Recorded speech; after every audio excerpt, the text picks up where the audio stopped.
មិនទាន់ស្អីផងម៉ែនួនល្អងដៅអួតពេញធូមថាគេមានឃ្លាំងធំលូ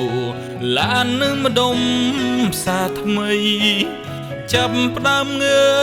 យមើលមេឃជើងលែងចង់ជន់ដីចេះទាំងថ្លោសំដីទ្របមេឃអង្គុយមិនទាន់ស្អីផងអូនមិនទុកបងក្នុងការភ្នែកលៀមលេឃ្លុំយ៉ាងប្លែ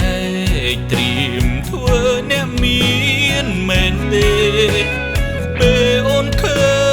ញមុខបងមិនដឹងធ្វើរឹកល្អបែ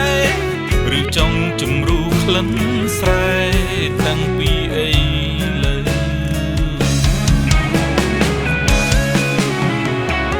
ចេញវោសាមិនតនរហ័នដាហន់ធៀបការអូនប្រញាប់មានទៅណាជីវ៉ាជាមនុស្សឬអចោលបងធ្លាប់ចង់ផ្ដើមរហូតឲ្យអូនរៀនចប់ម៉ែអូនដៀលបងកប់មកចង់អល់មុខឈប់ឲ្យបងក្បែរបើ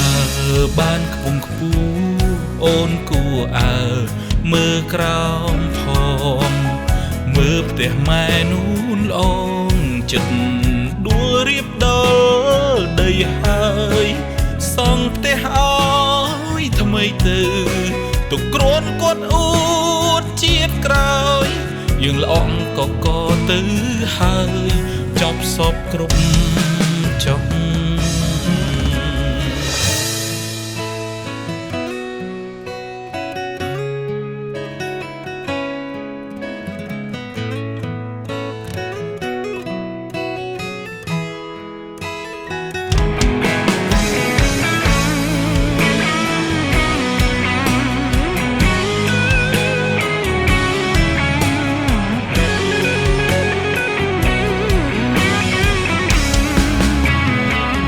ចេញវោសាមិនត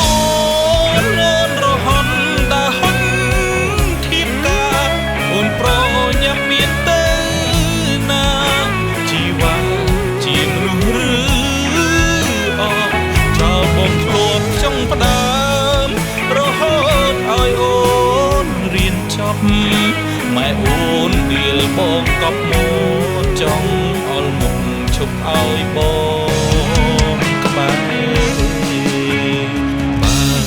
បានខ្ពង់ខ្ពស់អូនគួរអើមើលក្រោមផងមើលផ្ទះម៉ែនួនល្អងចិត្ត